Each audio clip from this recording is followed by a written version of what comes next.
രാവിലെ ഇനി ഒരു സുബാനെല്ലാം കഴിയോ? സുബാന പോയിട്ട് ഒരു സുബ് രണ്ടക്ഷരം ചെല്ലാൻ കഴിയോ? ഒരു വിരലനക്കാൻ കഴിയോ? അത് ലാസ്റ്റ് ശ്വാസം വരെയല്ലേ ഉള്ളൂ.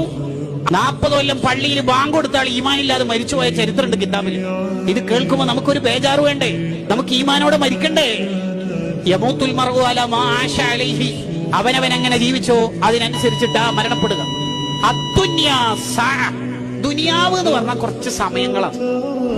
ഫജ്അൽഹാ ത്വഅ, ആ സമയത്തിനൊക്കെ മോനെ നീ ഇബാദത്താക്കി മാറ്റണം. ഒരാൾക്കും മഹ്ശറയിൽ പോയിട്ട് പറയാൻ കഴിയൂല എന്ത് 24 മണിക്കൂർ കിട്ടി എന്നുള്ളതൊക്കെ എന്താ ചെയ്യേണ്ടതെന്ന് ഒരു പിടുത്തം കിട്ടിയില്ല. അങ്ങനെയൊക്കെ പറയുകയോ ഈ 24 മണിക്കൂറിന്റെ ഉള്ളിൽ എന്താ ചെയ്യേണ്ടത് ഒരു പിടുത്തം കിട്ടിയില്ല. അങ്ങനെ ആർക്കെങ്കിലും പറയുകയോ മഹ്ശറയിൽ? എന്തെല്ലാം ഓപ്ഷൻ ഉണ്ട്? സ്വലാത്തുണ്ട്, ദിക്റുണ്ട്, ഖുർആനോത്തുണ്ട്. ഒരു സുബ്ഹാനല്ലാഹ്ന്റെ സമയം പോലും നമ്മൾ ആഖിറത്തിൽ ചെലവഴിക്കാത്തവരായി മാറരുതെന്ന് കിതാബുകളിൽ കാണും.